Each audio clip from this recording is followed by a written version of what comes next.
So I'm Robin, as I introduced myself earlier, and I'll be talking you through the next part of this tutorial, which will be sort of talking about the NHS and current issues.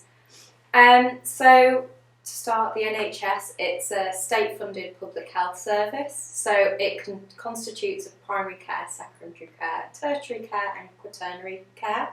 So primary care is often things such as GP services. The GPs are seen as the gatekeepers to the NHS. That's why patients tend to present with issues. So primary care, that often constitutes of being the GPs.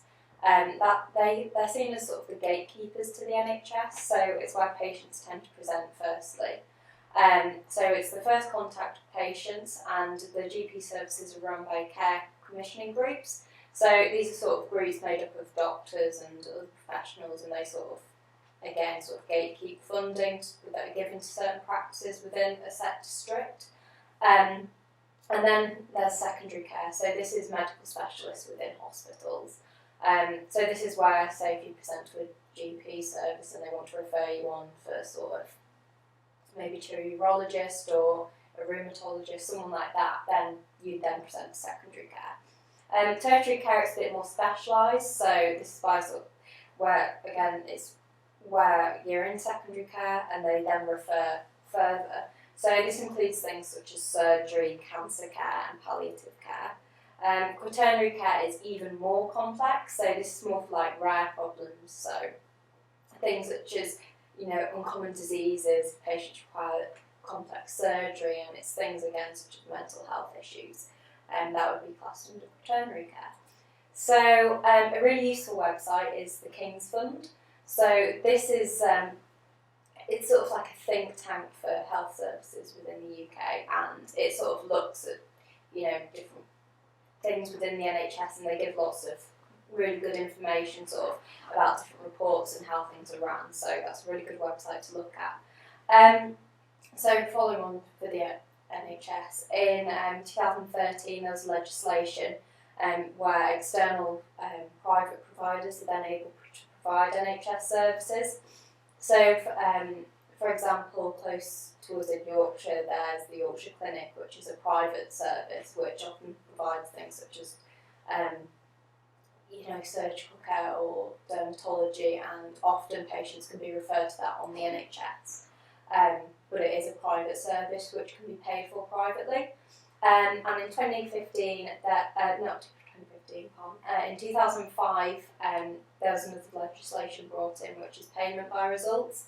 So this is a contract which was brought in by the Labour government, and it's effectively where healthcare providers, such as it's mainly in secondary care, they're paid for the patients that they treat. So if a patient presents with a certain condition or requires certain treatment, that hospital is then paid X amount of money for providing that treatment.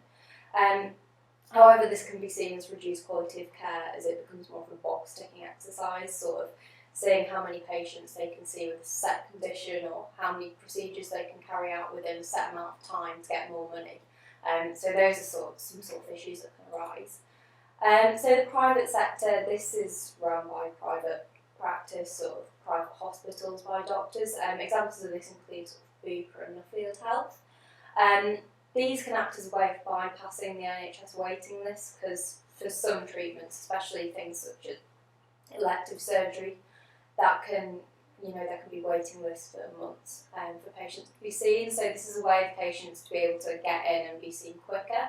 This can often be on sort of an insurance basis, or it can be paid directly by the patient themselves. However, these services can also provide NHS services, so the NHS will contract private providers to then deliver their services, and this just helps reduce the burden of the NHS themselves. So some examples include things such as sexual health and physio, and they're often offered by sexual providers which come in to NHS services. And so the issues with the private sector can include things being run for profit. So again, it could be seen similarly to the payment by results. It just becomes a box-ticking exercise of trying to get as many patients as they can. And they often cherry-pick their patients to get patients which are more easy and profitable. It can also be seen as the doctors then choose the patients that are less risky to operate on, so then their outcomes sort of exaggerated and appear a lot greater than what they would be with a standard population. So the issue again with privatisation, there's no central database, and there can be travelling issues for patients to sort of reach these centres, as they're quite often in cities.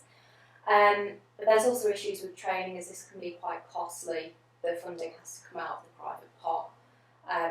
There's also conflict because they're run by doctors and not other healthcare professionals, necessarily, or management teams.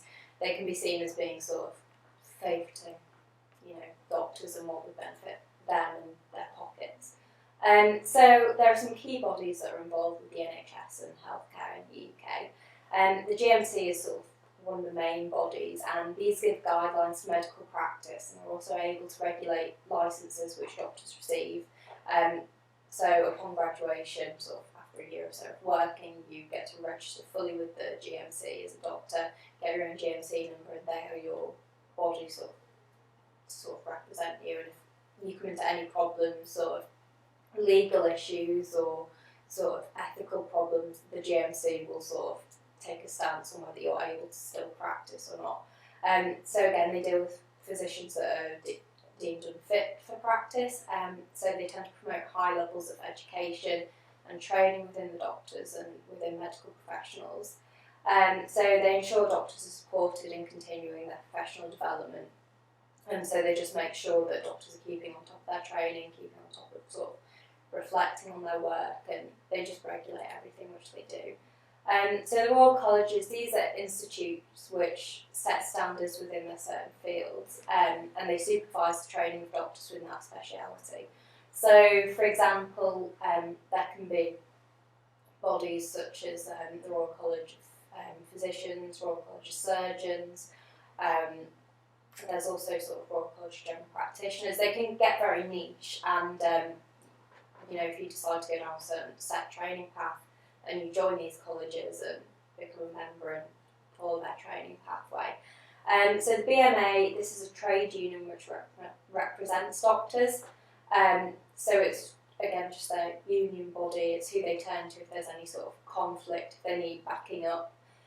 There's a Medical Defence Union and Medical Protection Society. These, similarly, are other defence unions for doctors. It's more for sort of insurance for the doctors in case they do anything wrong. Then they're insured, against lawsuits and things. And then there's NICE. This is an independent organisation which provides guidance on health promotion and prevention of treatment and ill health.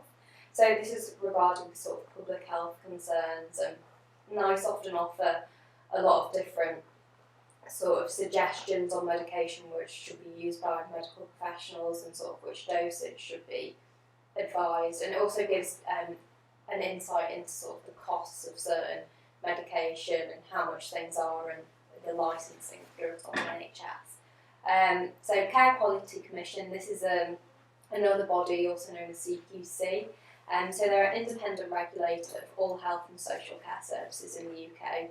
So CQC, they often go into primary care, secondary care, and then care homes, all different services, and sort of assess the quality of care that's being delivered, and then that place will get a CQC report back, and then that just gives patients and the public a general indication of how well that practice or provider are doing in delivering good quality and safe care for patients. There's also Monitor. They regulate the NHS Trust Finance Health, and they also just ensure quality within the NHS.